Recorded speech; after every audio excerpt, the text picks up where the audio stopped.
Blood Warlock, Succubus Partner in the Apocalypse. Chapter 211 The Fruits of His Hard Work. Fidgeting like a small child at Christmas, anxiously awaiting the arrival of midnight to watch the fireworks and open his presents, Xietain eagerly helped the armor down to the work table. From his point of view, the whole magnificent scene was too slow and was getting on his nerves. Immediately, the information and details of the new armor flashed across his retina like lightning. Bloodthirsty wolf armor. Full body armor. Rank 2. Defense 1150. Physical attack power 350. When attacking with spikes, it has a 5% chance of inflicting critical hits to the enemy. Durability 900/900. Description: a miracle of luck created by a lucky blacksmith after the exact and correct use of the same material in the formation of two different but equal objects that work to form a single one. Xietain breathed a breath of fresh air when he saw the armor's defense. 1150 defense points. Compared to the 570 defense points of the previous Rending Wolf pants and the 770 points of the Rending Wolf chestplate, the difference was simply too big. Xietain's upper body had gained almost 400 points of defense, while his lower body had gained more than twice as much protection. Furthermore, in case the situation called for it or if Xietain saw fit, when he used the armor spikes he had an extra 5% chance of inflicting critical hit along with an attack power of 350. This was no different from having another extra weapon. After touching the armor and seeing the details, Lilith smiled slightly and praised, although it barely enters rank 2 and is actually quite weak, it is undoubtedly a great armor, considering that Earth has barely been experiencing evolution for a little less than a month. Congratulations on your new acquisition.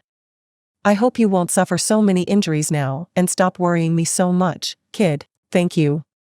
Xietain didn't know whether to laugh or cry. At first everything was fine, he even couldn't help but rejoice a little at her preoccupation, even though he knew it was probably only because in the future she needed his help for something. But her last word bothered him a little. Was the word kid necessary? Of course it was. At the end of the day you're just a virgin, kid. Aren't you a virgin too?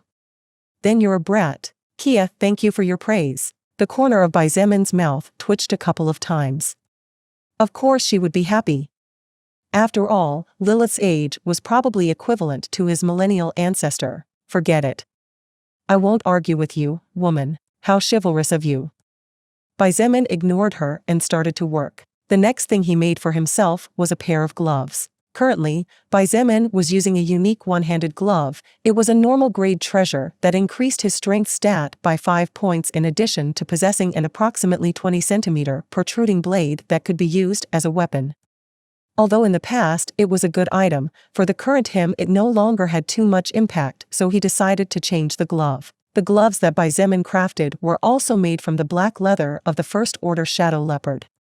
In addition, he also used parts of the skull bones of a First Order Armored Elephant level 50. After preparing the leather and creating 2 mitten-style gloves that left half of his fingers exposed for easy grip on his weapon, Xietain began furiously hammering the tiny but extremely hard bones he was going to use next. Woo, what's with that battle cry?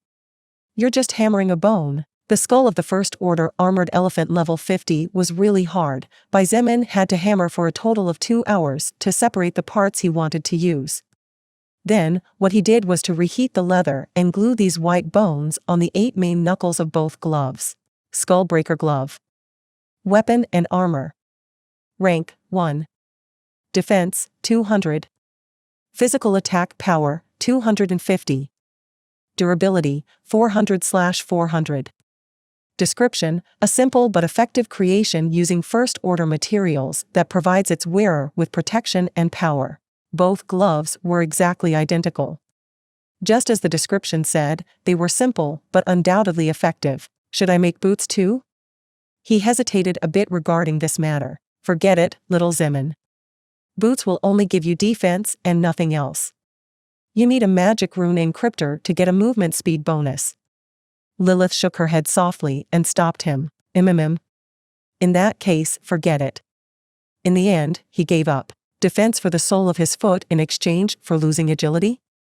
No thanks. Xietain wasn't interested. Xietain spent the rest of the early morning working on his own personal equipment. By the time he finally stopped swinging the hammer for the first time, it was already 9 in the morning. Whoa! When did it become daylight? He gasped. You were so focused on what you were doing that you didn't even realize it was already daylight. I don't know whether to praise you or not. Lilith was speechless. Well, at least it was worth it. Xietain sighed in satisfaction as he looked at the objects in front of him. A blood-red greatsword over 2 meters long with no less than 40 centimeters wide, a full body armor as black as night, a pair of gloves the same color as the armor with sturdy dark knuckle bumps, a scabbard a bit larger than the greatsword of the same color with some decorations here and there, and last but not least, a somewhat ragged cloak attached to 2 shoulder pads matching the armor. Bright armored shoulder pads. Upper armor. Rank 1. Defense 480. Durability 800/800. Description: an especially high defense, considering it is only a shoulder pad due to the good material used during the creation process. Both shoulder pads were exactly the same. Xietain had used part of the armor of one of the First Order bright-scaled rhinos and some more pieces of the armor of a First Order armored elephant. Shadow Wolf Cloak. Special item. Rank 1.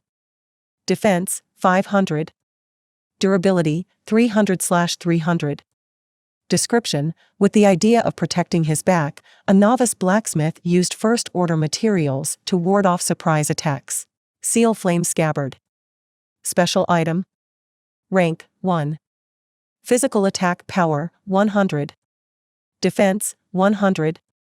Has the capacity to block the fire aura of the objects inside it. Durability 1000/1000. Description: brilliantly created by cleverly using First Order flaming snake scales in inverse, which gave it its special sealing ability. Xietain was extremely satisfied with the equipment in front of him. He had practically covered every weakness after spending an afternoon, evening, and part of a morning working tirelessly. Still, he couldn't help but lament a little. If only I had knowledge about magic runes, I could create bracelets, necklaces, rings, earrings, and many other accessories with better properties. Your current equipment is already surprisingly good. Lilith consoled with a smile. Considering your natural stats due to your especially pure soul power, your current overall strength has definitely reached a frightening degree if we add these items. Blood Warlock, Succubus Partner in the Apocalypse. Chapter 212 Frozen Winter Sword. After thinking for a moment, Xietain nodded silently to himself and realized that what Lilith said was true. While it was still a pity that he had no knowledge about magic runes, such matters were things that could only be left to fate. Even if Xietain killed millions of enemies, he would not necessarily obtain what he was looking for, but a person who killed only one enemy may succeed. It was better to be content with his current achievements that were by no means small. In little more than 20 days, Xietain had gone from an ordinary little student without any power to a true monster with enough strength to crush beasts that only existed in fantasy tales and mythological legends. If such accomplishments were not enough to make him at least a little proud, then what was? Just at that moment, the door of the room opened softly. Although the sound was extremely small, Xietain noticed it easily since he was currently taking a short break from work. At the door, a small head covered with black hair cautiously peeked out, while 2 big black eyes sparkling like gems looked at the inside of the room curiously. "Little Ming, do you need something?" Xietain asked with a smile as he looked amusedly at the 9-year-old girl hiding. Luo Ning cautiously entered the room while holding a sweet cookie packet in her small hand. After looking around the room a bit, she asked carefully, "Big brother Bai, are you busy?" Xietain chuckled and shook his head slightly. "No. I just finished and was planning to take a little break. What do you say we go get something to eat?" Hearing his words, Luo Ning's eyes lit up like stars in the night sky. She jumped happily in her little custom-made military uniform and exclaimed, "Great. Big brother Bai, you know? Actually, I wanted to treat you to breakfast too." "Oh? That's quite a coincidence then." Xietain acted surprised as he took the little girl's small hand and walked towards the exit. How could he not know what a little child was thinking? Considering what time it was and the small cookie packet in Luo Ning's hand, Xietain naturally came to such a conjecture easily. In any case, he also needed to eat something and take a shower before continuing to work. "Big sister Lily, are you coming with us?" Luo Ning looked back and asked with a big smile. She had always been a cheerful and sweet girl, even when the apocalypse broke out and she barely had anything to eat, her personality hadn't changed in the slightest. Lily giggled softly and advanced with slow steps. How can I say no to a smile as lovely as yours? Hee hee. There were 2 soldiers at the entrance of the workshop. Except for people with great power and authority, they would not allow anyone to enter. Seeing the 3 people come out, the 2 of them hurriedly bowed without daring to show the slightest disrespect. Although Luo Ning was only a 9-year-old girl, she was currently level 10 and was quickly leveling up under the guidance of the various village leaders. In the future, she would definitely become a great fighter. So what did age matter? As for Lily, although she was a maid, no one dared to treat her as such. No one even dared to give her orders or look at her strangely. Who didn't know that she was the main leader's favorite woman? Disrespecting her was no different than signing a contract with death itself. After breakfast at his villa, Bai Zemin took a quick shower and returned to the workshop immediately. As for Luo Ning, she went to kill zombies together with an expedition squad. With her first order Shadow Cat skill, she was doing very well and was gradually getting more accustomed to her own skill. Inside the workshop, I should use these, don't you think? He asked while lightly touching the bones of a particular beast. Undoubtedly. Lilith nodded with a neutral expression. These bones were part of the skeleton of one of the First Order Frost Control lions. Instead of white bones, these bones were sky blue in color and a slight frost energy was occasionally released, causing the temperature a few meters around to drop slightly. Bai Zemin no longer hesitated. With all his equipment ready, he could finally start preparing equipment for the others. This would greatly increase the overall strength of his group and make things much easier for him. The part he chose to work on was a particularly hard part of the beast's leg bone. As to what this bone was called, Bai Zemin had no idea nor did he care. All he cared about was that it was the perfect material for hammering. It was especially difficult to work with this kind of material. If he hammered too hard, the bone would splinter instead of compress, which would ruin everything. But if he hammered too softly, then he could forget about modifying the evolved bone. As if that wasn't enough, Bai Zemin also had to work overtime to adapt the temperature of the bone with the flame of the blazing ring, but very carefully so as not to eliminate the frost energy of the evolved bone. In fact, it was so challenging that even after 5 whole hours he still hadn't succeeded in his purpose. Were it not for the fact that the Frost Control lion was several meters tall and even longer, Bai Zemin might have already run out of material to work with, but he did not give up. He was definitely going to succeed. Little by little, he was becoming more proud and arrogant, so failure due to his own incompetence was something that instead of holding him back only pushed him to get better and better. Lilith watched his every move from the side without saying a word. When he moved to the left, her bright eyes followed him calmly, and when he moved to the right they quickly changed direction. I think I can do it this time. Bai Zemin muttered under his breath as he pulled the evolved bone out of the furnace and began to hammer. Clang. Clang. Clang. Clang. The movement of his arm was perfect and the sound of clanging metal echoed in sync. There wasn't even a thousandth of a second difference between each clang. In fact, the amount of strength that Bai Zemin was applying in each swing was perfect and without using even a single extra point. This was the first time Bai Zemin worked with a beast bone to forge something, so it was natural to fail sometimes. After destroying several evolved bones and ruining what could have been no less than 10 swords, he too had become used to working with this kind of material. 2 hours later, already nearing 5 p.m., a thin, deep blue sword lay silently on the work table. But the work was not yet finished. Bai Zemin took the dagger from his waist and carefully cut off a small part of the blue leather belonging to a Frost Control lion. Immediately after that, he dipped the tiny piece of leather into boiling water and taking advantage of the softening of the material began to shape it into the form he wanted while removing what he wasn't going to use and casually discarding it to the side. This process was easy for the actual him. It only took him 2 or 3 minutes at most. Then the drying process began.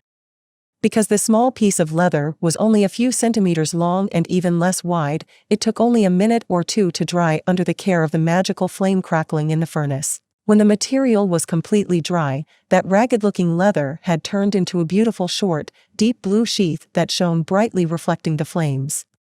This would be the cover for the hilt of the sword. Xietain attached the sheath to the bone and quickly began working to join the two materials together. When it was completed, a beautiful sky blue sword shimmered in the sun's glare that shone through the room's dusk. Well, at least it looks pretty good. Let's see how it is then. Xietain smiled slightly and stretched his hand forward. The information and details of the sword flashed in his eyes immediately. Frozen Winter Sword. One-handed weapon. Rank 1. Physical attack power 620. Increases the power of ice-type attacks by 10%. Durability 2500/2500.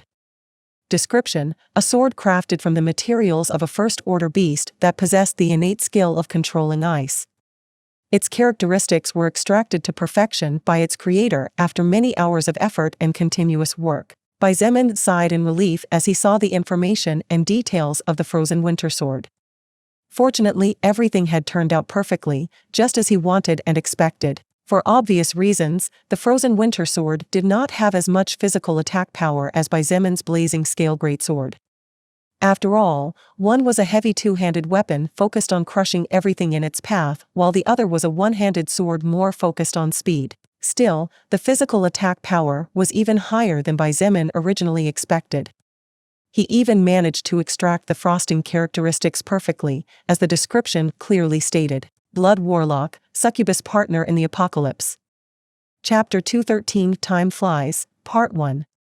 One of the clearest differences between the Frozen Winter Sword and the Blazing Scale Greatsword, apart from their obvious disparity in size, was that while the sword designated to Shangguan Bingshui increased the power of ice-type attacks by 10%, Xietan's greatsword increased the weapon's physical attack power by an extra 10% as fire-type damage. Although both bonuses were similar, the difference in a few words changed everything completely. I guess I did it good.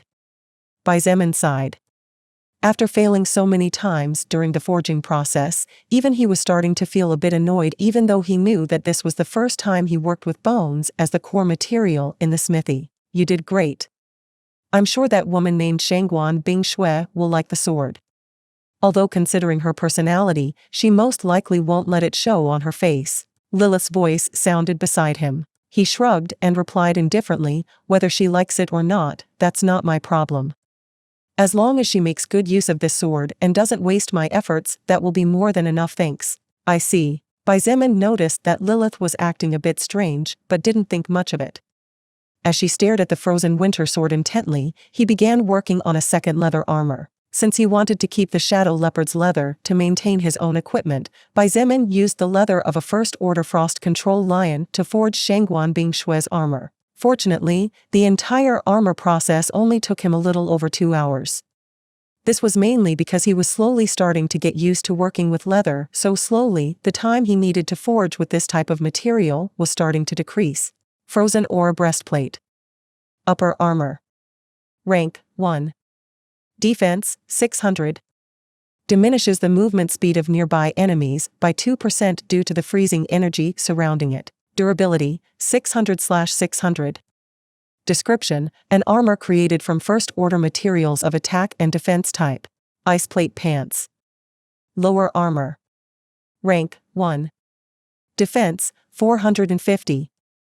Increases resistance to cold weather by 5% and has some chance to avoid frozen effect. Durability 500/500. Description: the blacksmith who forged this armor surely has deep knowledge about the word protection. Its special characteristic can be improved if the materials used were of better quality. The upper armor of Shangguan Bingshui was deep blue in color, just like the Frozen Winter Sword.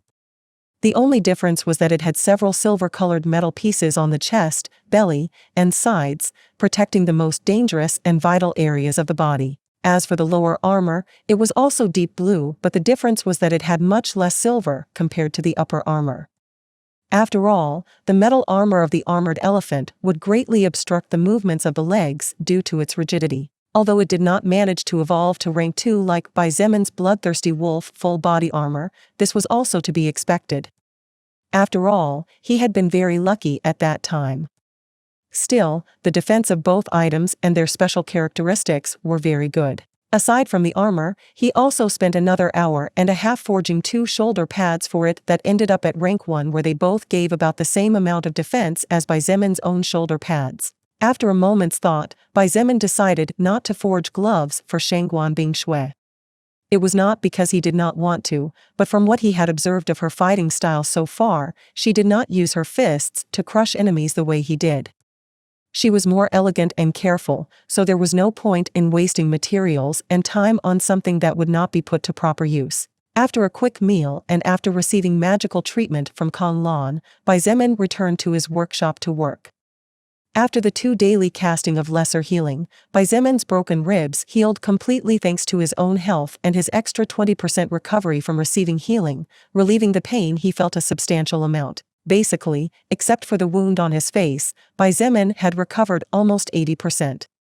He guessed that after 2 more treatments he would be back to his absolute peak. Such wounds would take at least 1 year to recover from, and I wouldn't be surprised if after recovery the bones fail to return to how they were before, considering that were practically turned to dust by the archaic bear's attacks. But after 48 hours after the battle, I'm practically as good as new. Bai Zemin didn't know how to feel about this. Isn't that good? Lilith asked, confused, noticing his complex tone of voice. I guess so. He replied, somewhat unsure of himself. The evolution and changes that were happening to his body were simply too great and too abrupt. Bai Zemin knew that he was a special case as his stats were too high. He had grown simply too fast as he had faced enemies more powerful than him one after another.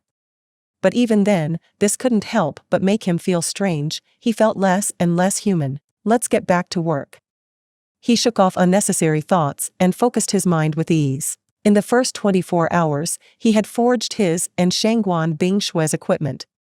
This was surprising considering that the amount of pieces he had forged were about 10. Of course, this was only possible due to the existence of the magic flame, the aid of mana, Bai Zemin's strength, the soul record's knowledge boost on blacksmithing, and many more things. But it was still surprising. On the second day, Bai Zemin forged equipment for Zhong De and Fu Xiefeng. Both would be receiving upper armor, lower armor, a weapon, 2 shoulder pads, and a pair of gloves. Fu Xiefeng would be receiving leather armor and a dagger. As someone who used all his stat points in agility and stamina, Fu Xiefeng would definitely not have enough strength to lift heavy objects and would only be a nuisance to his fighting style. On the other hand, Zhong De would be getting metal plate armor and a mace. Since he specialized more in strength and brutality, Bai Zemin judged that this style would suit him well. During the third day, Bai Zemin forged equipment for Kai Jingyi, Kan Lan, and Wu Yijuan, 3 upper and 3 lower armors, 4 weapons, 6 shoulder pads, 6 gloves. This was proof that as time passed, Bai Zemin became more and more adept in the use of mutated and evolved materials as well as the heated process of using the magic flame. All the equipment of the 3 women was quite similar, with only minor differences such as color, some points less or more defense and attack due to different factors such as the materials used, the forging ability during the construction process, and so on. But basically they were pretty much the same. The biggest differences were the weapons. Kai Jingyi would be receiving 2 daggers, both were rank 1 daggers with 450 and 500 points of physical damage. One of the daggers even had a special effect of inflicting a paralyzing poison on the enemy. She was actually even more proficient than Fu Xiefeng with knives, so Bai Zemin judged that she would not have too much trouble controlling 2 weapons of the same type. Kan Lan and Wu Yijuan's equipment were the most difficult for Bai Zemin to forge. More specifically, it was their weapons. Both women were mages by nature and their physical stats were not especially high. Therefore, Bai Zemin had to forge for the first time in his life what in video role-playing games was called a magic scepter or magic staff. During the forging process, he had a lot of headaches because unlike the usual forging, he had to forge using his own mana. By using his mana to embed soul stones on top of different objects. Because the bones of the Frost Control Lion were especially good for magical abilities, Bai Zemin used them as a catalyst. After securing a place on top to embed the soul stone, he began to move his own mana in synchronization with the soul power of the soul stone, surrounding the entire blue bone with magical power. This process was so exasperating that Bai Zemin was close to insanity more than 50 times. Worst of all, if the magic forging process failed, then the soul stone would turn into a pile of useless dust. For obvious reasons, he did not dare to use first-order soul stones. What a joke!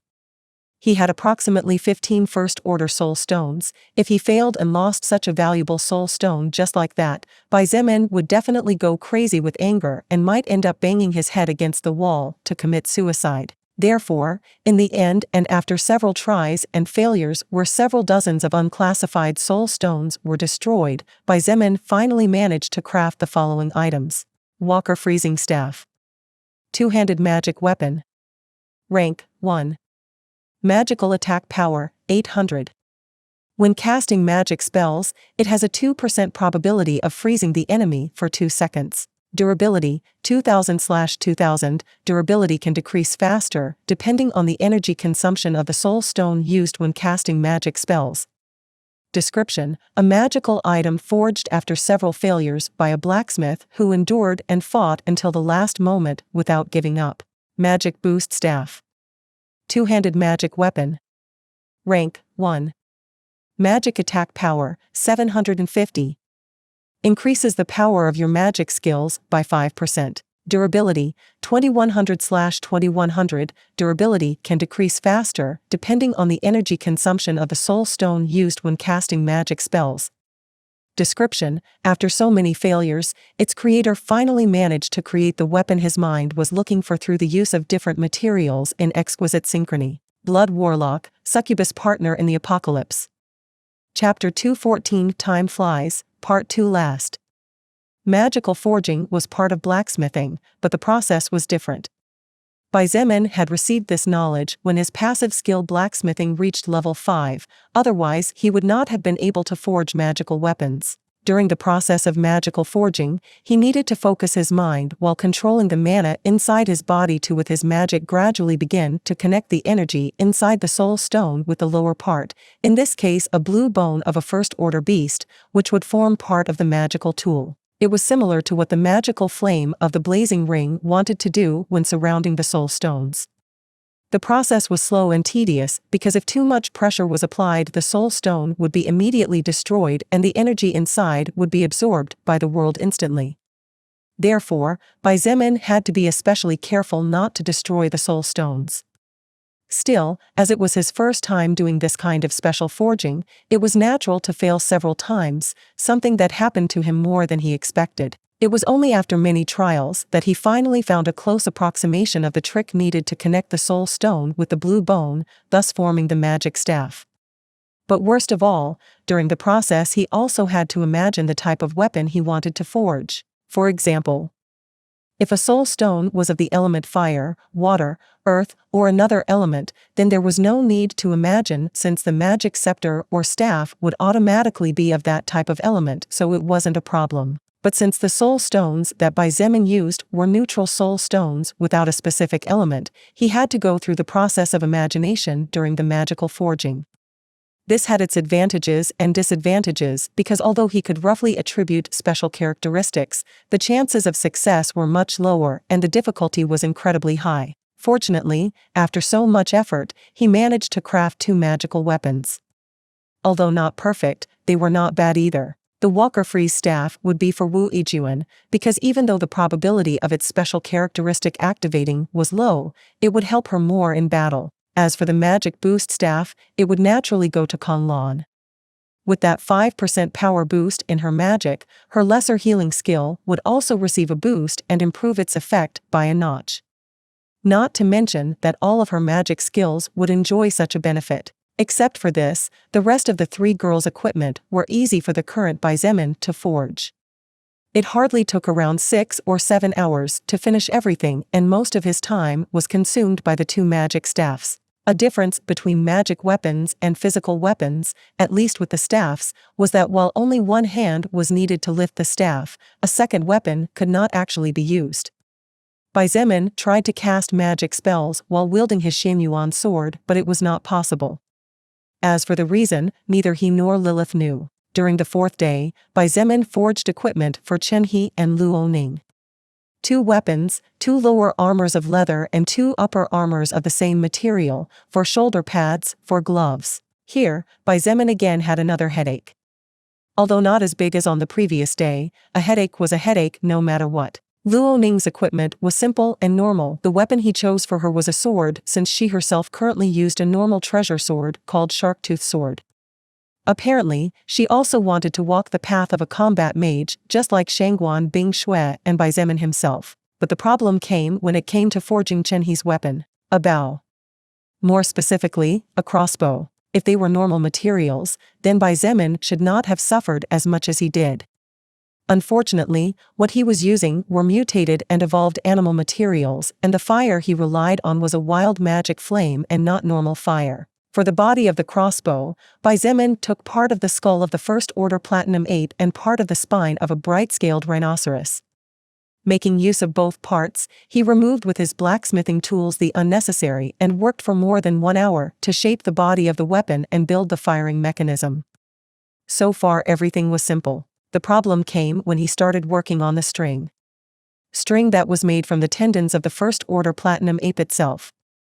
After all, a normal string would not be able to shoot powerful arrows, and the speed at which the arrows would fly would be only average if not pitiful, since a normal string could not be stretched too tight or it would break. In order to make the tendons acquire a more rubbery and elastic property, Xietain needed to heat them in the magic flame and then start hammering furiously to gradually and progressively soften the tendon.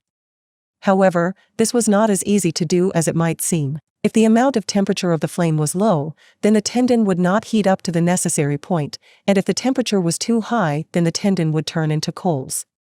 In addition, if Xietain swung the hammer too hard, then the tendon would be destroyed and crushed, so he needed to be very careful. As if that wasn't enough, Xietain also had to take Chen He's strength into consideration.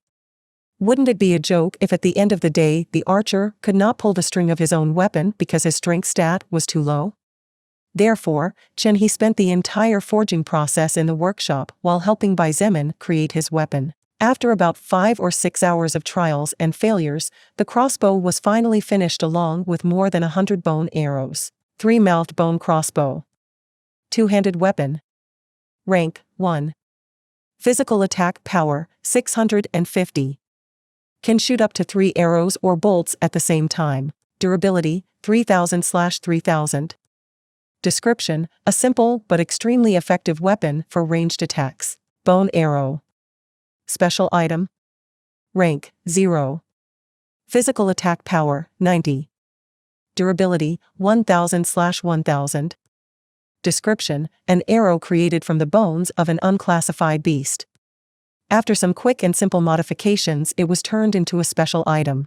Each arrow was extremely easy to make, only 5 minutes each. But Xietain naturally wasn't going to waste time with that, so he took the trouble to teach Chen He how to work on the bones so that he could forge his own arrows and thus increase the damage he could deal to his enemies. In this way, the young archer in love obtained the unclassified passive skill blacksmithing level 1. As to whether or not this skill would go up, Xietain had his doubts about it, but that was not his concern. It should be noted that at this point, Xietain had already recovered 100%. There were no more wounds on his face, and every splintered bone in his body or any pain had completely disappeared. During the 5th, 6th, and 7th day, Xietain stayed in his workshop working on building more and more equipment. This equipment was destined to fall into the hands of his soldiers. He wanted to arm his troops properly, prevent deaths that could easily be avoided, and give everyone more courage to fight when they saw the defensive effectiveness of the leather armor. After 3 days of effort, Xietain had forged over 200 unclassified leather armors, exhausting surprisingly quickly the amount of unclassified leather at his disposal.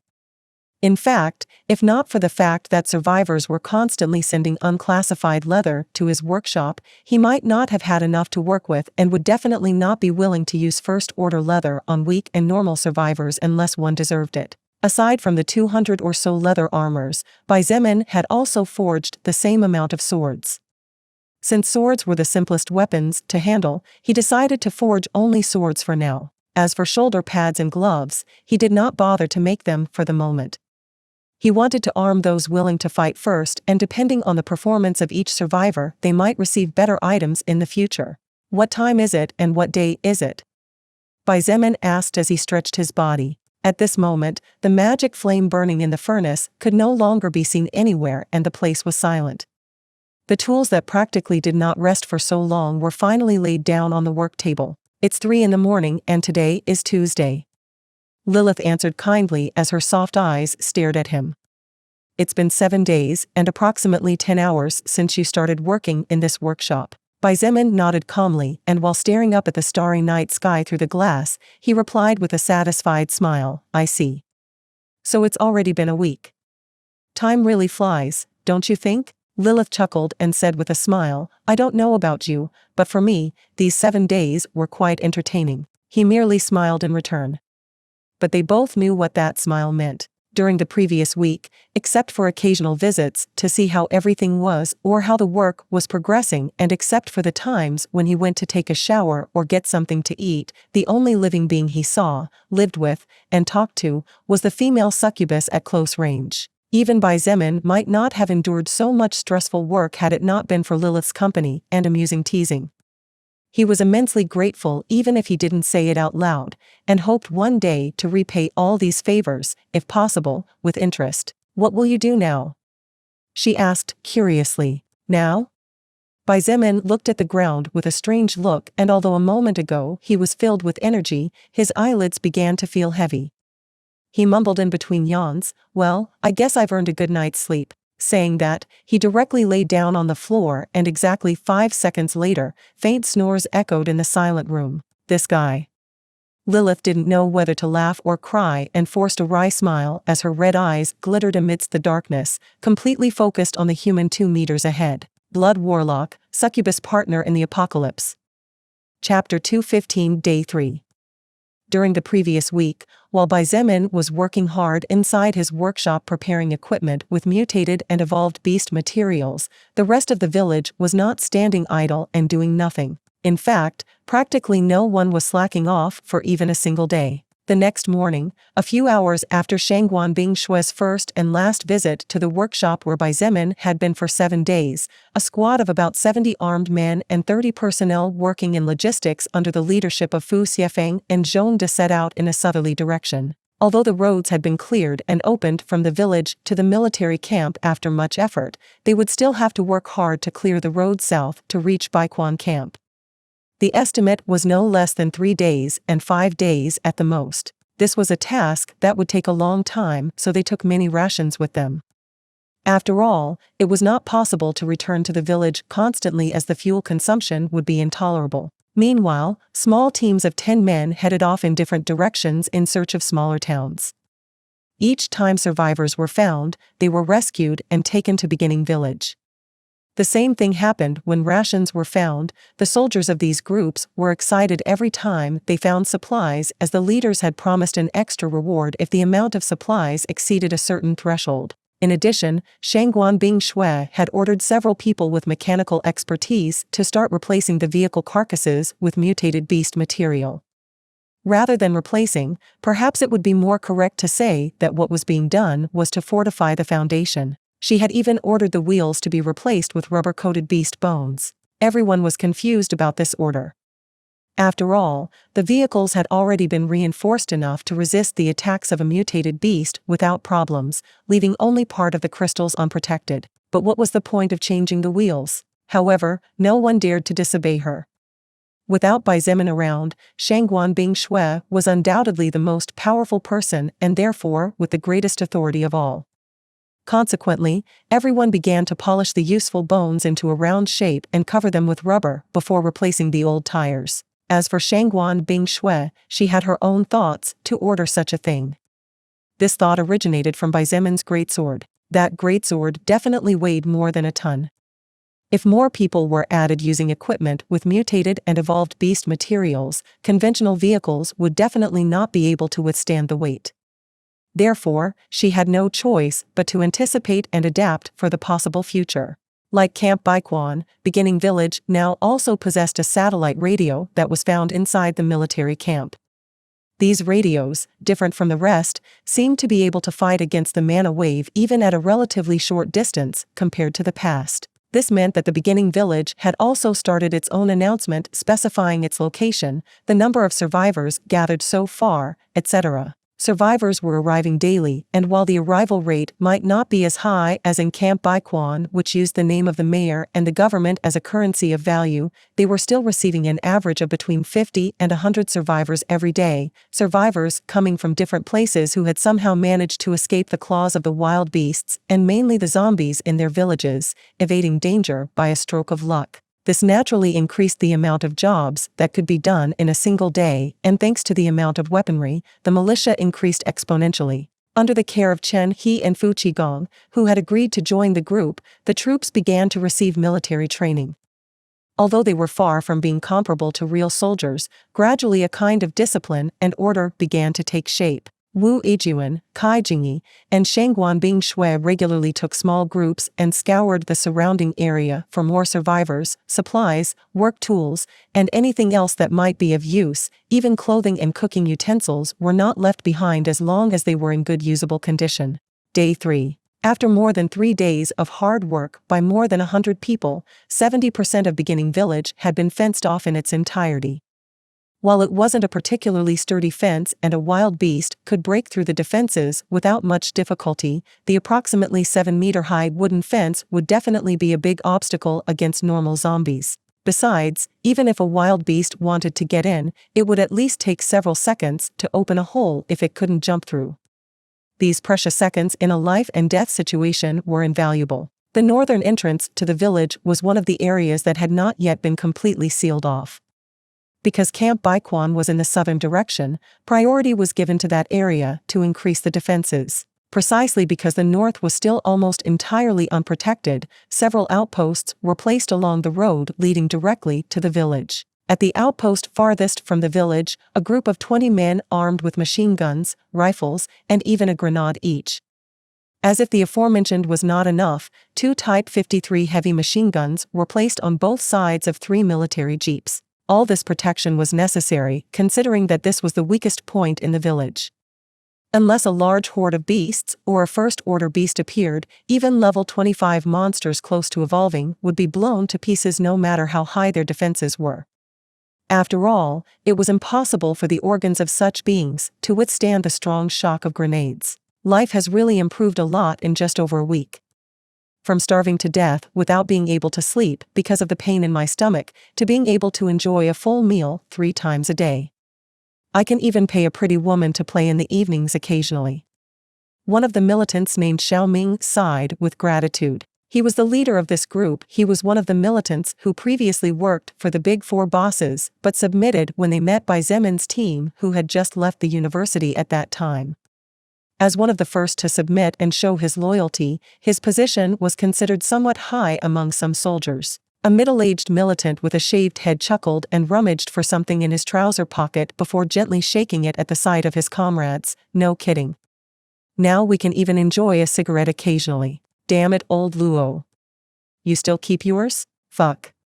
I finished mine right away, and now I feel like smoking. A small commotion immediately broke out amidst laughter and sighs. As the group chatted, the roar of some approaching engine broke the conversation, followed by the sound of gunshots.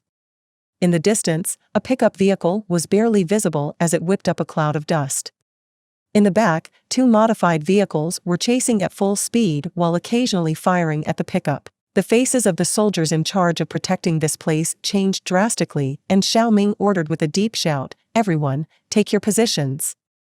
Now. The soldiers immediately began to move and in no time had sought cover while aiming their guns forward with serious expressions.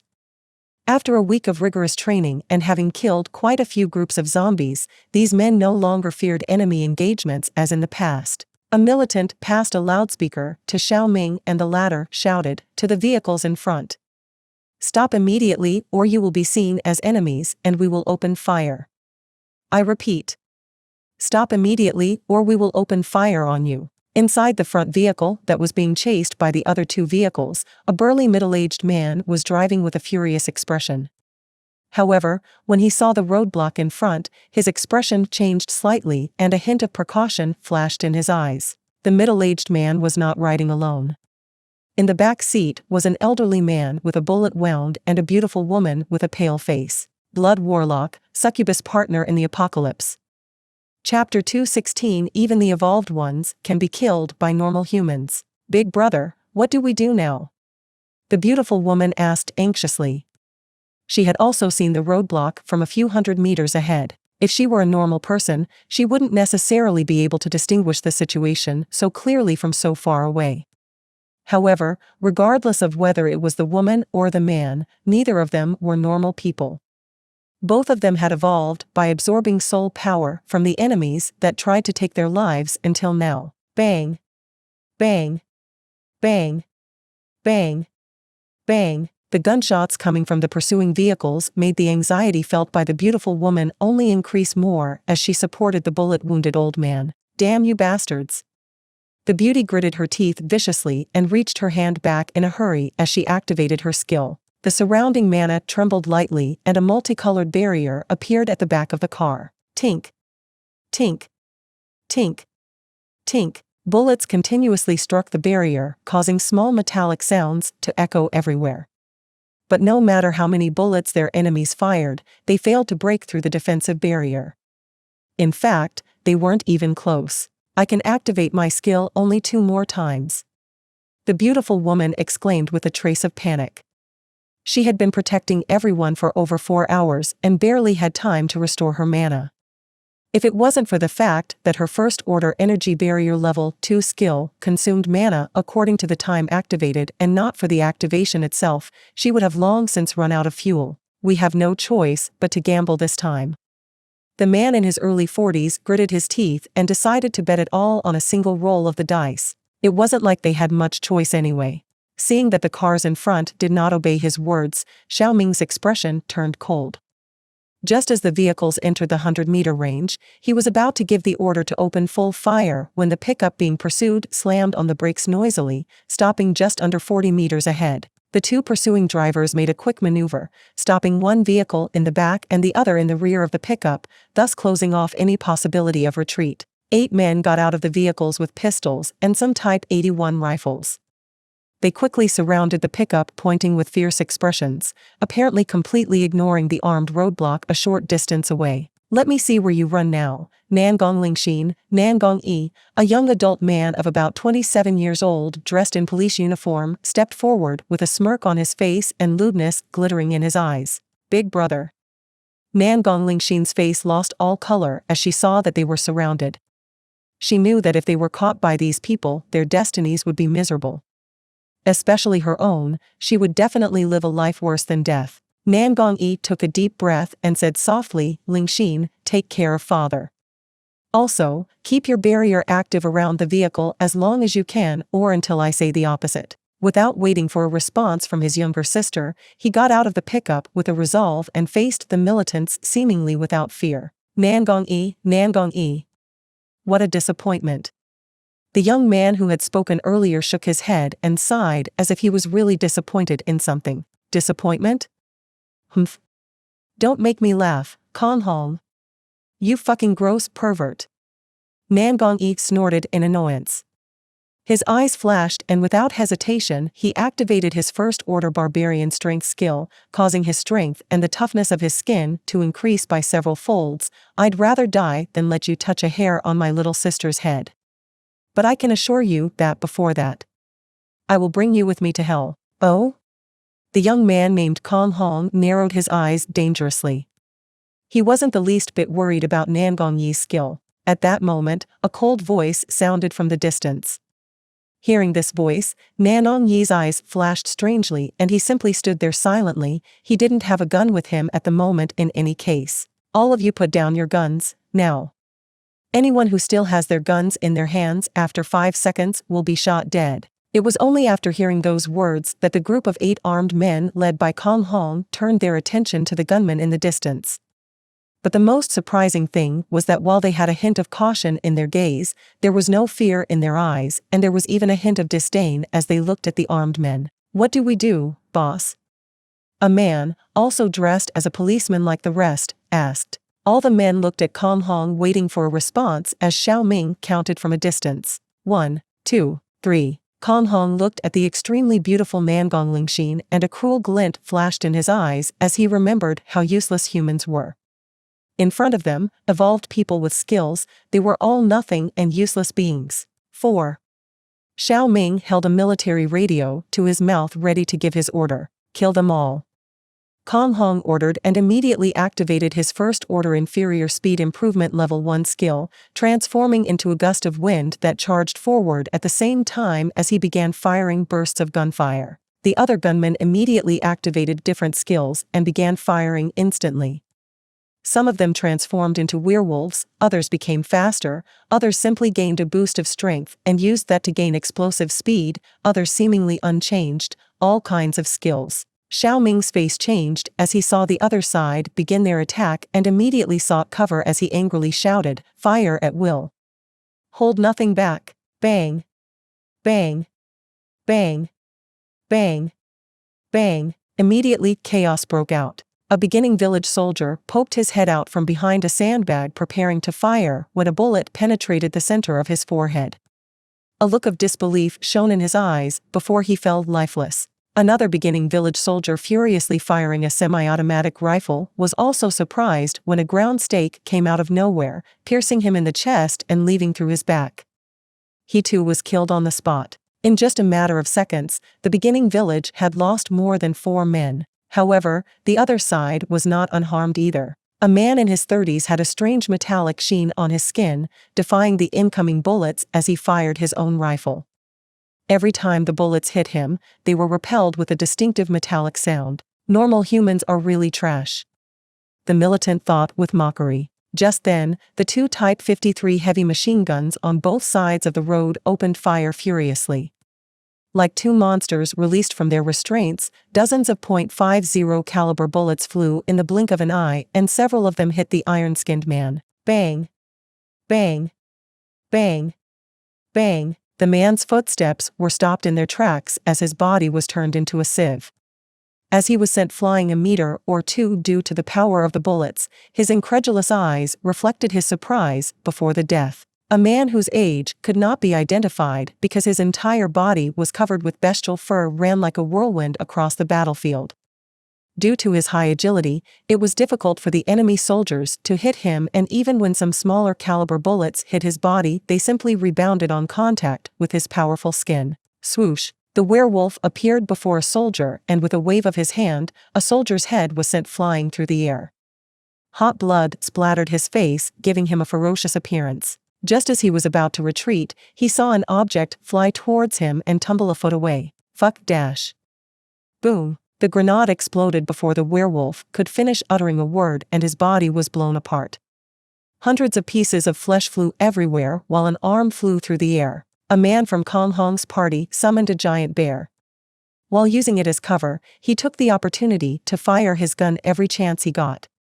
The bear was shot head-on, and although its body was riddled with wounds, it didn't look like it was going to fall anytime soon. Just as the summoner poked his head out to shoot again, a loud bang sounded from a distance, and his head exploded in a bloody mess with pieces of skull flying everywhere. 300 meters away from the scene, on top of a 5-story building, a soldier with a sniper rifle peered through the rifle scope as the corpse collapsed and the summoned bear disappeared before he moved on to the next target. Bang!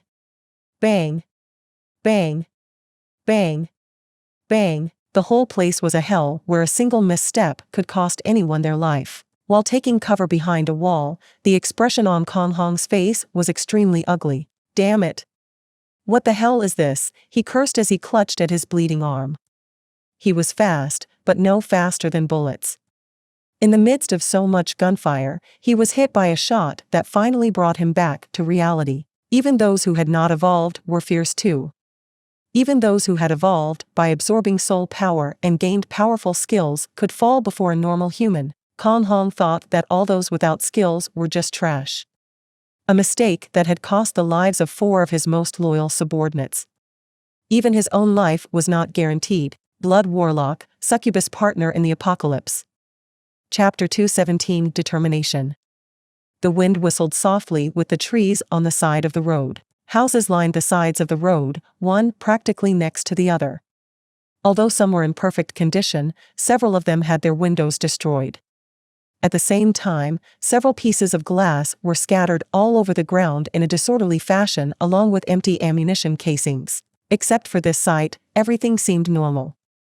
However, if one wandered around the streets a bit, one would see bloodstains everywhere, most of which were dried up, proof that it had been a while since a disaster had swept through the place. Moreover, not far away, a bloody and terrifying battlefield broke the peace of the usually silent area, devoid of signs of life. Puddles of blood, corpses, bone parts, and limbs were flying everywhere, a hell on sight. Approximately 5 minutes had passed since the battle between the soldiers of the beginning village against the men dressed as police brought in by Kong Hong had broken out.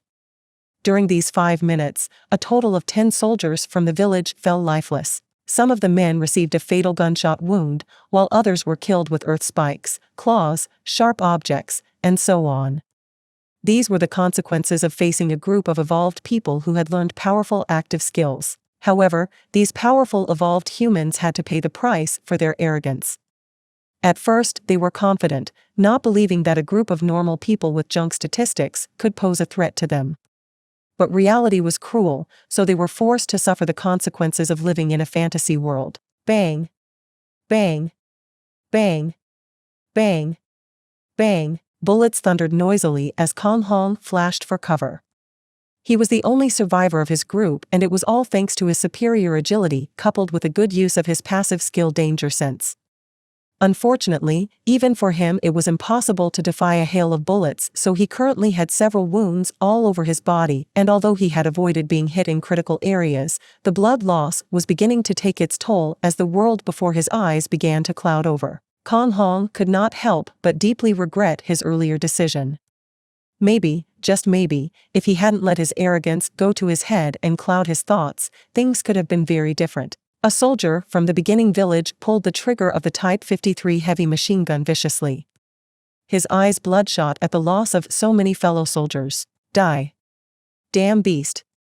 The soldier bellowed. The thick tree that Kong Hong was using as cover was torn apart without being able to do anything against the flood of .50 caliber bullets, and due to his wounds, he failed to react in time as a series of bullets tore through his legs, cutting them off completely. Arg! The pain of losing both legs in such a raw manner made his senses become clear for a moment as he let out a pitiful and terrifying scream capable of scaring ghosts. Fortunate or not, thanks to his legs being chopped off and his body falling abruptly to the floor, he avoided becoming a sieve riddled with holes. Cease fire! Stop the fucking fire! Xiao Ming shouted furiously as he saw the last enemy fall. Gradually, the surviving soldiers numbering just over 10 stopped firing. All of them had bloodthirsty expressions rather than fear on their pale faces. This group had been fighting together side by side against the zombies for several days. Many had even been rescued from the jaws of death by members who now lay in a pool of their own blood. They wanted nothing more than to rush to eat the flesh of their enemies and drink their blood. However, although they had only been receiving military training from Chen He for about a week, training that was intensified and upgraded with the addition of an experienced veteran like Fu Qigong, all these soldiers in training knew that they could not get carried away by emotions at this time. Holding on to their weapons tightly, the machine guns and rifles were now directed toward the car where the Nangong siblings were.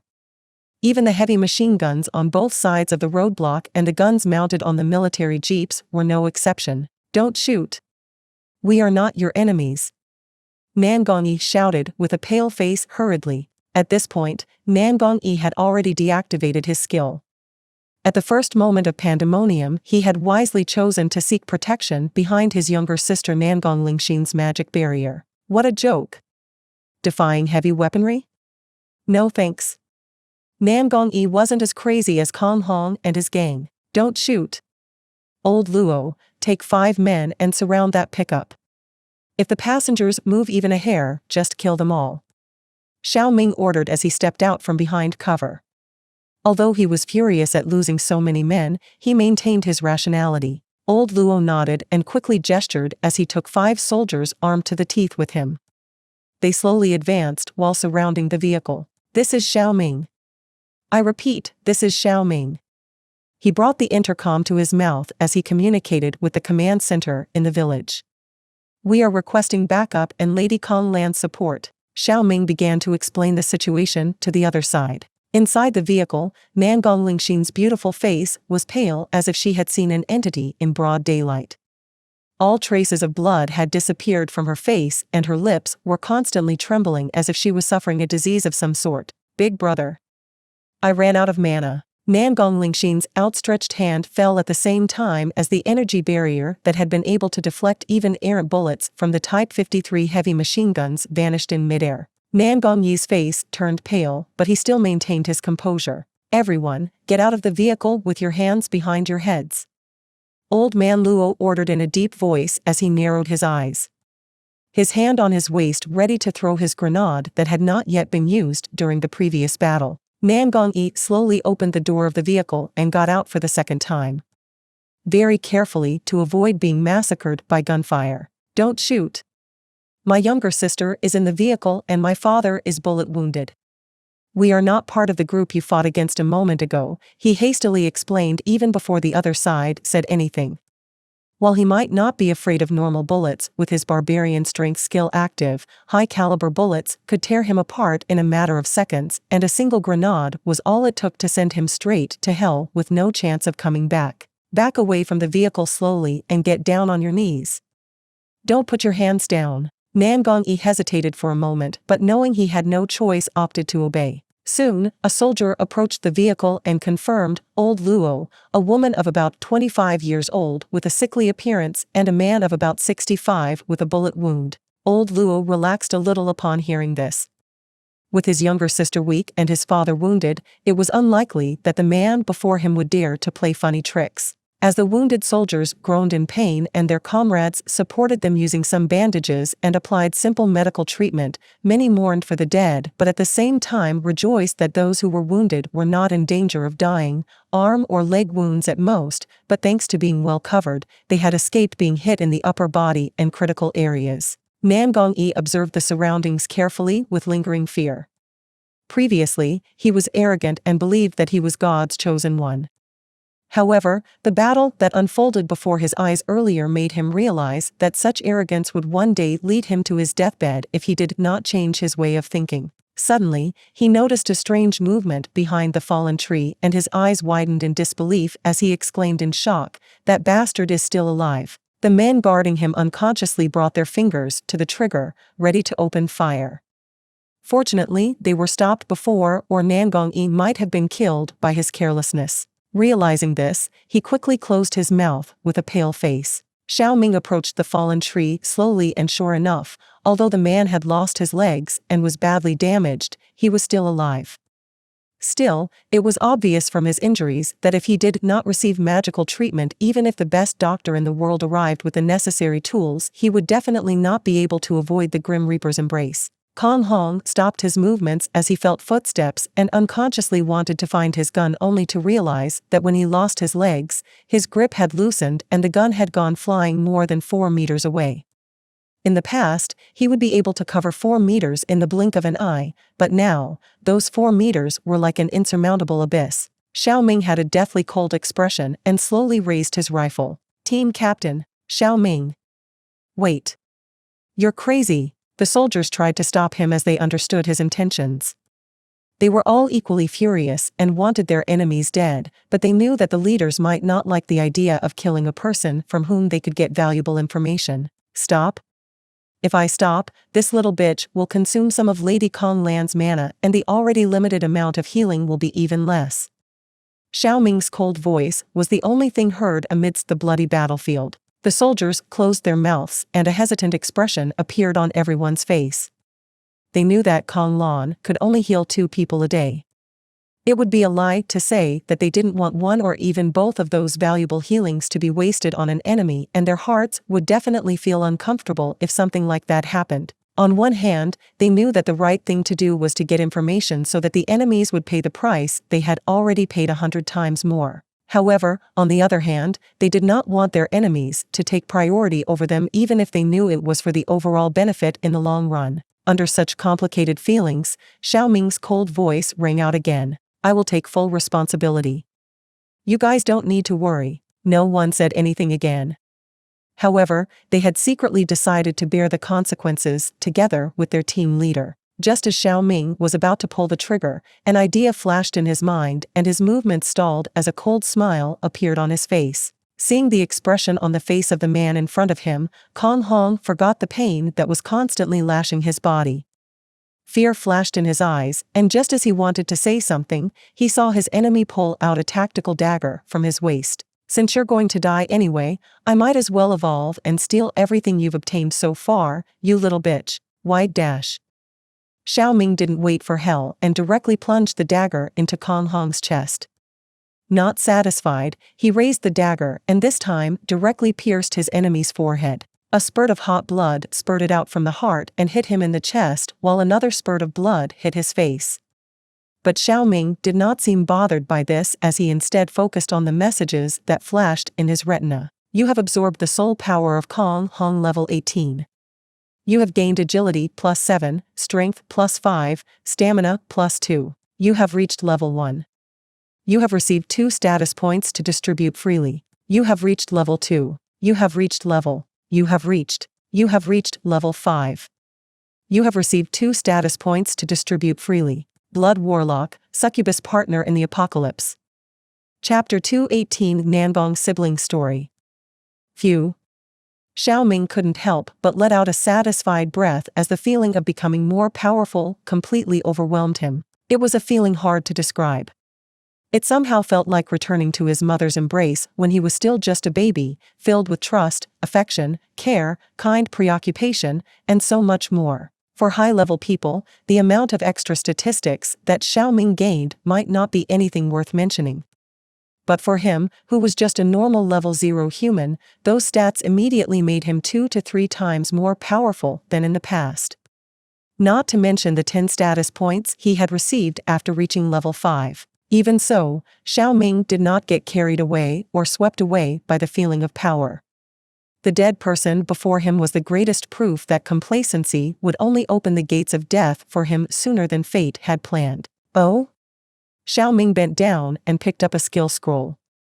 But after hesitating for a bit, he didn't dare to learn it and simply kept it carefully in his military hunter. Everyone was aware of the existence of the skill scrolls. After all, having been on so many zombie hunts, the armed soldiers had witnessed with their own eyes when the elite melee group occasionally received skills. However, the group had an extremely strict rule. If a skill scroll, treasure orb, or any item related to the soul record was obtained, it had to be handed directly to the leaders or someone with real power in the beginning village. If anyone dared to break this rule and was discovered, the punishment could range from exile or even death. Xiao Ming did not want to lose what he had gotten so far after receiving Bai Zemin's grace and favor as well as his own efforts. A simple skill was not worth it from his point of view. Apart from the skill scroll, Xiao Ming also obtained a normal grade red treasure orb. He simply put both items away and calmly returned to his position. Approximately 5 minutes later, about 10 modified vehicles roared from the south, 3 military jeeps, 3 ambulances, and approximately 4 SUVs with several armed men. A moment later, under the respectful and heated gaze of the soldiers, a Kong Lan dressed in a female military uniform which clung tightly to her body stepped down from the front military vehicle. Although Kong Lan was not a first-rate beauty, she was pretty in her own right. Especially her skin, it seemed to become more shiny and silky smooth every time she leveled up. Immediately after, an even prettier Kai Jingyi descended from the passenger seat. She was still wearing her female police uniform, which hugged her tiny but lovely body as if it was unwilling to part too much from her skin. Kong Lan's face turned a little ugly at the sight of the situation. As for Kai Jingyi, she frowned slightly for a second before her expression returned to normal. "Lady Kong Lan, Lady Kai Jingyi." Xiao Ming approached a little embarrassed. He had explained the whole situation before, but even though he knew that they were facing people with supernatural skills, this did not lessen his embarrassment in the slightest. From his point of view, with all the weaponry they had and even with overwhelming numerical advantage, they should have crushed the enemy completely. However, his side ended up losing around 10 fighters while the enemy side only had 8 people. "Where are the suspicious people?" Kai Jingyi asked calmly as she noticed that Kong Lan didn't feel much like talking. "Yes. It's this way." Xiao Ming took a deep breath and led both women towards the house where the Nanbong family was. On the other hand, about 5 people with some medical experience began to give better medical treatment to the wounded people while the armed men reinforced the perimeter security. Nan Gongyi knew that Xiao Ming was the person with the highest position in this place, therefore, when he saw how respectful he acted to the 2 women, he was surprised and knew that these 2 girls who looked extremely young were the real deal. Kai Jingyi and Kong Lan were also secretly surprised when they arrived at the living room heavily guarded by 5 armed men. What surprised them was the beauty of Nangong Lingxin. The current Nangong Lingxin was nervous about the situation, but more than anything else she looked extremely worried about her father's life that seemed to slip through her fingers rapidly. Although she looked extremely miserable and pitiful due to the total loss of her mana, although her dress was somewhat dirty due to the battles and hardships experienced during the running away road, she was undoubtedly the 3rd most beautiful woman both girls had seen so far, only behind Shangguan Bingshui and Wu Yijuan. At the sight of the wounded old man, Kong Lan's kind heart was moved. She stretched out her hand preparing to activate her skill when a voice stopped her. "Kong Lan, wait a moment." Kai Jingyi interrupted her friend with a faint smile. Kong Lan looked at her doubtfully. Although she still had yet to heal by Zemin on a daily basis, she knew that such a bullet wound only needed one of her 2 uses of lesser healing to close it. While the old man would not fully recover, he would undoubtedly escape the certain death to which he was quickly heading. Still, she stopped her movements. Kai Jingyi looked at Nan Gongyi with a slight smile on her immutable face and introduced herself. "Hello, how are you? My name is Kai Jingyi and this is Kong Lan. May I know who you are, where you come from, and how you got here?" She seemed to ignore the injured old man completely. Nan Gongyi was worried about his father, but he knew he had to answer if he was to have any hope of him and his family surviving. Soon, he began to narrate the events. It turned out that 2 days' drive from this position to the north, a large group of survivors had been gathered under the care of several police teams and other powerful people. But what surprised Kong Lan and Kai Jingyi most was the number of survivors. The other party actually had 3,000 people. One had to know that even they had barely broken the 2,000 barrier recently and with great difficulty making use of satellite radio. When the apocalypse broke out, the police station of Tinyuan town and the police station of the nearby Linji town moved rather quickly. Making use of firearms, both police stations, consisting of a total of 200 men in all, quickly defeated the zombies and began to build a safe perimeter as they gradually expanded. Nan Gongyi narrated slowly. The problem was that 3 days ago, the 2 heads in charge of the different police stations had an altercation in which the son of one of the heads attempted to rape the daughter of the other while he was drunk. It was then that the barely visible line of order was almost completely broken. Both sides split on bad terms and power struggles often break out where both try to take over each other's forces. This is where our family came in. Nan Gongyi sighed. A glint of sadness and remorse flashed in his eyes as he said, "Our family consisted of 4 people in the beginning. Namely, my mother, my father, my younger sister, and myself. Unfortunately, while we were fleeing, my mother was scratched by a zombie, and not long after that she mutated." Kong Lan and Kai Jingyi listened in silence. After I ended the life of that beast that looked like my mother but wasn't really her anymore, I got my active skill and thanks to that the ride became incredibly smoother. Shortly after, while I was out looking for food, a zombie sneaked into the shelter we were in and my sister, to protect our weak father, had no choice but to fight. Fortunately and thankfully, she defeated the zombie and gained her own active skill, lightening my load tremendously. After 4 days of aimless wandering in which both siblings fought to exhaustion every day, we finally came across the camp set up by these 2 police powers and, because my sister and I had been fighting non-stop and had reached level 15 and 16 respectively, we were welcomed with open arms by Kong Rong, the head of Tianyuan Town Police Station and Kong Hong's father. When Xiao Ming heard the word Kong, a strange expression appeared on his face involuntarily and a wild theory flashed in his mind. Wasn't that the surname of the little bitch I killed? He thought silently, remembering when Nan Gongyi angrily shouted Kong Hong's name when they were surrounded. Nan Gongyi continued with his story, "You can imagine our happiness back then. After going through so many hardships and sorrows, our family could finally rest in comfortable beds without having to worry about being eaten during the night. Everything was great. My younger sister Xietain and I had to fulfill certain tasks occasionally, such as going out in search of supplies and survivors along with the scouting teams, providing support, and other simple things for evolved people. Although the camp was somewhat messy, my priority was my family. The problems started when Kong Rong's only son, Kong Hong, with his perverted nature, tried to woo my sister. That little rat acted courteous at first, but where could he with his filthy, disgusting face and fake smile possibly capture the heart of a beauty such as Xietain? My sister kicked him out several times, and on one of those occasions, that brat got furiously drunk. A cold smile appeared on Nangongyi's face. That idiot thought he was the god of the heavens or something. The jerk tried to force himself on the other camp leader's daughter, and if it wasn't for the alcohol already eating his brain, he could have had his way with her given his evolutionary strength. When the girl luckily managed to slip away, she naturally reported everything to her father, and that's when all hell broke loose. Kai Jingyi didn't need Nangongyi to continue.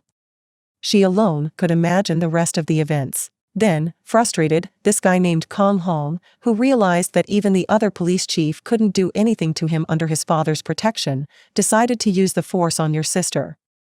Am I wrong? She concluded. Her face still had the same faint smile from when she entered the room, so it was hard to tell what she was thinking. That's right. Nangongyi nodded with a hateful expression. My sister specializes in defense and not offense. It was only because of that she managed to withstand that damn beast's attacks until I arrived, or else it would be hard to tell what would have happened. Kai Jingyi and Kong Lan looked at Nangong Xietain and saw that even though the woman was caring for her injured father, a glint of disgust and hatred flashed in her beautiful hazel eyes. Such deep emotion was impossible to simulate unless one was a Hollywood actor with several years of career and fame, so both girls concluded that even if Nangongyi was not telling the whole truth, most of it was probably true. To escape persecution by Kong Hong and his gang, my sister and I along with our father were forced to leave the home we had earned. Although I was not frightened of Kong Hong in a one-on-one battle and had absolute confidence in killing him, the other 7 evolvers following him were also powerful. Therefore, we had to flee until we got here. You must already know the rest. Blood Warlock, Succubus Partner in the Apocalypse. Chapter 219. Kai Jingyi takes advantage of the situation. Kai Jingyi's gaze involuntarily fell on the 65-year-old bullet-wounded man, and finally, after listening to the explanation of the elder brother of the Nangong family, everything came together for her. Even if Nangongyi and Nangong Xietain were powerful evolvers who had absorbed a lot of soul power and were probably already beyond level 20, even if they both possessed powerful active skills, it was impossible for them to face and oppose an armed army, let alone several enemies who had also evolved. Therefore, they had no choice but to flee from the camp in a southerly direction. Wait a moment. Kong Lan suddenly seemed to realize something as she asked with a strange expression on her face, before, you said that you and your family were fleeing from the pursuit of this man named Kong Hong and his men, didn't you? Also, when you spoke about him, you did it in the past tense as well, as if you were no longer concerned about such matters. That means, the room fell silent as Nangongyi's strange but grateful gaze fell on Xiaoming. Brother, even though my problems have nothing to do with you, and even though I know you didn't do it with the intention of helping me, let me thank you for killing that little rat surnamed Kong. Nangongyi's voice sounded sincere, and even the beautiful Nangong Xietain nodded slightly towards Xiaoming as if indicating her gratitude. Seeing Kong Lan and Kai Jingyi looking at him strangely after learning that the son of a power had been slaughtered by him, Xiaoming bit the bullet and told the whole truth without hiding anything. When he finished, he took out some objects from his military jacket and handed them over with both hands. These objects were obtained by me after killing Kong Hong. The scroll and the orb fell after I stabbed him to death, while the 2 rings, the bracelet, and the necklace were on his body. I simply took them off when I killed him. Kai Jingyi and Kong Lan inspected the objects one by one. Apart from the still unopened red orb, there was a blazing ring, an earth bracelet. As for the rest of the items, they were the following. Speed boost, unclassified passive skill, level 3. After learning this skill, it increases agility by 20 points permanently. This passive skill was the same skill that Kai Jingyi first obtained during her first zombie kill back then at the university. Frost ring, rare grade treasure. Equipping this item automatically increases the mana by plus 10 points. Once per day, you can cast the active skill Freezing Binding, releases a freezing aura capable of slowing down or even stopping or completely freeze the movements of enemies 10 meters around the user. The effect depends on the power difference between the caster and the enemy. Seeing the two women finish inspecting the objects, Xiaoming gritted his teeth and declared, "Lady Kai, Lady Kong, all responsibility for the murder of Kong Hong is mine. The soldiers have nothing to do with it." The 5 armed men inside the room felt their eyes sting as they felt the care of their team leader. They looked at each other and seemed to see the same idea in each other's eyes. But just as they wanted to say something, Kong Lan's confused voice interrupted them. "Responsibility?" she asked back. "What do you mean, this?" Xiaoming didn't understand what was going on here. Didn't he explain earlier that he had killed Kong Hong even after he had already lost all capacity to resist and fight? Kai Jingyi laughed softly and explained, "Kong Lan, Xiaoming thinks he will be punished as a result of his actions. That's why he said what he said." Xiaoming was silent. But that silence represented his response. Kong Lan didn't know whether to laugh or cry when she finally understood what was happening. She looked at Xiaoming with a complicated look and said with a somewhat strange expression on her face, "If that Kong Hong fellow fell into the hands of Bai Zemin or Shangguan Bing Shui with his history of attempted rape and who knows how many other stuff, his death wouldn't have been as pretty as the one you gave him. Except for that, nothing is different. You don't need to worry." Xiaoming was dumbfounded. But seeing Kai Jingyi chuckling, he understood that what Kong Lan said was not a joke. He unconsciously let out an audible sigh of relief when he felt the weight on his back disappear without a trace. He was already prepared to be replaced from his position, but after further thought, Kong Lan's words made more sense to Xiaoming. Everyone knew that Bai Zemin and Shangguan Bing Shui hated those who tried to force themselves on others to the marrow of their bones. If Kong Hong fell into the hands of either of those two, his fate might well have been 1,000 times more miserable than death. "Dad!" An agonized cry rang out in the middle of the living room. Everyone looked up to see Nangong Lingxin clinging to the increasingly weak-looking old man. The man's eyes were half closed and he looked as if he would soon lose consciousness. "He's lost quite a bit of blood already," Kai Jingyi commented casually. She had already seen many horrible things since leaving the university, so her innocent personality had long since flown out the window. In this new world, death was as common as breathing. Even a person as powerful as Bai Zemin had almost been killed during a battle, not to mention a weak and powerless old man. Nangong Lingxin looked at Kong Lan with tearful eyes and asked in a pleading tone, "You must have a method, don't you? You certainly do have a magical skill. I saw you a moment ago when you were intending to activate it and the girl next to you stopped you." Her expression was so pitiful that even a tyrant would be moved. The soldiers inside the room could not stop their hearts from leaping at such beauty. Although they could all sleep with different women as long as they paid the price for their services and could even have some beauties as wives, Nangong Lingxin's beauty was on a different level. Kong Lan hesitated and looked at Kai Jingyi. Unlike her friend and battle colleague, Kong Lan was kinder and less calculating, so after hearing the family's plight and seeing the pained expression on Nangong Lingxin's face, she couldn't help but be moved. But Kai Jingyi was different after all. She looked at the Nangong siblings and pointed out, "In fact, Kong Lan has an active healing type skill. Your father's wound would disappear immediately considering her magic stat is quite high at this point and your father is a normal person." Nangong Lingxin's and Nangong Yi's eyes lit up.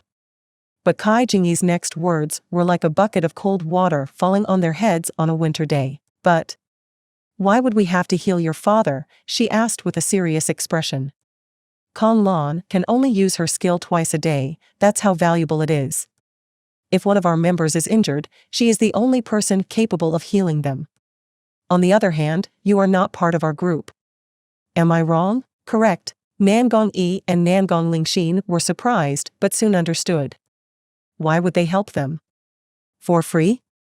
Even when society had not been brought down by the soul record, such kindness was a rarity, not to mention now that the world was in ruins. Nangong Yi was an intelligent man.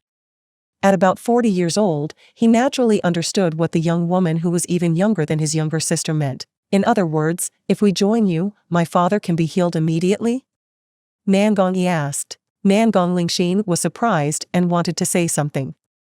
But after thinking better of it, she decided to remain silent. They were already like homeless strayed dogs anyway. If they could join a powerful armed group, it was fine too. Besides, their father would definitely die if he didn't receive immediate magical treatment. Kai Jingyi smiled slightly and said in an apologetic tone, if it were in normal times, that might be the case. But the leader was injured in a battle against a second-order beast, so he currently needs Kong Lan's magical healing as well. Our group is divided into 3 status levels: normal citizens, noble citizens, and royalty. As you understand, it is impossible for us to prioritize a normal citizen over the higher-level royalty. Nangong Yi's expression sank. Although he didn't know what the hell a second-order beast was or anything, he understood that his father would probably die here. The light in Nangong Lingxin's beautiful hazel eyes dimmed as she heard the cruel reality. But she suddenly had an idea as she hurriedly asked, normal citizens, noble citizens, royalty. How does each of them differ, and what are the requirements to become a noble citizen or royalty? A bright smile appeared on Kai Jingyi's face. She looked at Nangong Lingxin with appreciation. Hee. You are smart. The requirements are. When Kai Jingyi finished explaining the workings of the power structure within the group, the Nangong siblings let out a sigh of relief. Fortunately, the order within the group had not yet been treated with special care, so the current situation was easier for them. Then, we would like to join as royalty. Nangong Lingxin stood up and explained her own strength. My current level is 23. I have 3 passive skills and 2 active skills. My main active skill is called Energy Barrier, and it's a first-order skill level 3. This skill allows me to block physical or magical attacks as long as I provide enough mana to it. The stronger the attack, the more mana the skill consumes. Nangong Yi also introduced himself. My current level is 23. 4 passive skills and 1 active skill. My active skill is called Barbarian Strength. It is a first-order skill level 3. This skill grants me 180 strength points for half an hour, and my skin becomes tough enough to block medium-caliber bullets. Kai Jingyi's and Kong Lan's eyes flashed with a hint of surprise. Neither of them expected the Nangong siblings to be so powerful. One had to know that even Kai Jingyi herself had only reached level 25 recently after absorbing a minor portion of the soul power of a second-order beast. Kong Lan was only level 22. With the strength of these two joining, the group would definitely become several folds more powerful. Blood Warlock, Succubus Partner in the Apocalypse. Chapter 220 Breathtaking Beauty. After fighting alongside Bai Zemin for so long and experiencing so many things together, Kai Jingyi and Kong Lan were clear that a person's level did not mean that they were strong. Even their skills obtained through the soul record did not tell the whole story. The purity of soul power represented the vast majority of a person's power, along with intelligence, speed of adapting to different situations, cunning, and so on. But asking about soul power purity through statistics was rather rude unless that person was totally trustworthy, so it was not possible to know how strong the Nangong siblings really were. Still, even if Nangong Yi and Nangong Lingxin were not as strong as Kai Jingyi, Wu Yijuan, and Shen He, who had absorbed quite a bit of soul power from beasts above them, they were definitely a great asset to the group. Especially Nangong Lingxin, her skill Energy Barrier was a rarity among rarities. Then everything is settled now. Kai Jingyi smiled slightly and ordered the soldiers to lower their guns. Seeing that everything was finished, Nangong Yi sighed in relief and slowly stood up. So, can you heal my father now? Nangong Lingxin was still worried about this matter. Sure. Kai Jingyi nodded and looked at Kong Lan. Just once. Kong Lan extended her hand forward as she pointed at the injured elder and said in a serious voice, I still need to heal the leader at least once after this. With your current magic, 1 healing should be more than enough. Kai Jingyi chuckled. Kong Lan's extended hand glimmered with a faint white radiance, and under the watchful eyes of Nangong Yi and Nangong Lingxin, an orb of pure white light shot out towards the elder. Before the two could react, the white orb had already struck the abdomen where the wound was and disappeared as if it had never existed in the first place. A small grunt escaped from the old man's mouth, followed immediately by a small sigh of satisfaction. Without even saying a single word, his eyes rolled back in his head and he fainted straight away. Nangong Lingxin reacted quickly and caught him while looking at Kong Lan suspiciously. My magic skill restores wounds, it doesn't recover lost blood. Kong Lan explained calmly. Your father needs to rest to slowly recover. But you don't need to worry, his life is out of risk. What a joke. Kong Lan's lesser healing skill was even capable of restoring bones turned to dust. How could it not be able to seal a bullet wound and heal injured organs? Nangong Yi and her younger sister looked at each other and finally relaxed a little when they heard Kong Lan's explanation. She had nothing to gain by lying to them, as the truth would come out sooner rather than later. Therefore, both siblings felt comfortable knowing that their father's life was out of danger. Besides, the fact that their father was under so much pressure for so many days at his age, despite being just a normal human, had finally taken its toll on him, so he collapsed immediately when he knew that all things had been settled. Kai Jingyi clapped her hands softly and said with a serious expression, "Now, I think we'd better report this to Shangguan Bingshui." Kong Lan nodded. The matter of a large camp with over 3,000 survivors north of our position is a serious matter. Because we have only been spreading out in the southern direction of Ruilin City, we don't care about the other areas. But if we can receive all these people, the amount of manpower will increase and the speed at which we can spread out to look for our families will increase greatly. In the meantime, you two can go take a shower if you wish. I will have someone prepare a change of clothes for you. Kai Jingyi offered upon seeing the poor condition the two siblings were in. Nangong Lingxin's eyes immediately sparkled at the mention of a shower. She really couldn't take any more. Her clothes were dirty, her body was sweating from the constant battles, and she barely had time to rest. A hot shower would definitely replenish her mental energy to new heights. As the soldiers in charge of protecting the main northern road leading to the beginning village, several houses in the surrounding area had been fixed up, cleaned, and possessed all kinds of comforts. Soon, Nangong Lingxin and Nangong Yi were led by two different soldiers, one male and one female, to the baths. They were also offered military clothing to wear temporarily. Meanwhile, Kai Jingyi took the military radio and quickly communicated with the central base in the village. She asked someone to pass the call to Shangguan Bingshui, and when she finally got through, she began to explain the situation they were in and the story told by Nangong Yi. After she finished explaining everything, Kai Jingyi stood silently waiting for an answer. Even after half a minute, she received none. But she waited patiently, and several seconds later, Shangguan Bingshui's characteristic indifferent voice reached her. I understand. Since Bai Zemin is currently busy, I will personally go. Before Kai Jingyi could say anything else, the communication was cut off directly. She stared at the radio in her hand, not knowing whether to laugh or cry. 30 minutes later, Nangong Lingxin and Nangong Yi returned to the living room where Kai Jingyi and Kong Lan were calmly drinking a cup of tea while chatting casually. This was a rare time when the two young women had a moment to rest so naturally. They made the most of it, as they were usually hunting zombies and searching for supplies in the surrounding area. Nangong Yi was quite burly, similar to Zhongde, but naturally more mature. The age difference between the two was enough for one to be the father of the other after all. In his military uniform, he looked extremely brave, like a true soldier. As for Nangong Lingxin, she naturally attracted most of the attention when she appeared in the room. This uniform is a bit tight. She couldn't help but grimace slightly. Kai Jingyi looked at Nangong Lingxin's breasts, and the corner of her mouth twitched a couple of times. Compared to her becupped breasts, Nangong Lingxin looked as if she had two mountains instead of breasts, so the improvised female military uniform looked extremely tight in that area and looked like it was going to explode at any moment. But the chest area was not the only thing that stood out about Nangong Lingxin. Her flowing black hair fell down to the middle of her back like a waterfall, while an elegant aura surrounded her. The tight military uniform outlined the shape of her legs, the curve of her waist together with her butt was especially tempting. Combined with her lifted bosom, they formed a perfect S shape. A soldier swallowed saliva at the sight of her and quickly looked away in fright. The current Nangong Lingxin belonged to royalty just like him, but the difference in real status was huge, and he was very clear about it.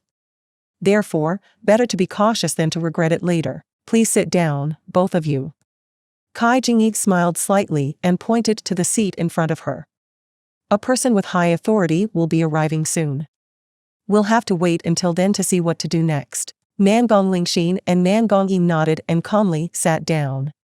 After learning that their father was taken to a room, they both relaxed and were soon handed a cup of tea along with a saucer of snacks, which they both ate with great relish after having eaten almost nothing for 2 days. 10 minutes after the arrival of the Nangong siblings, the door to the living room was opened.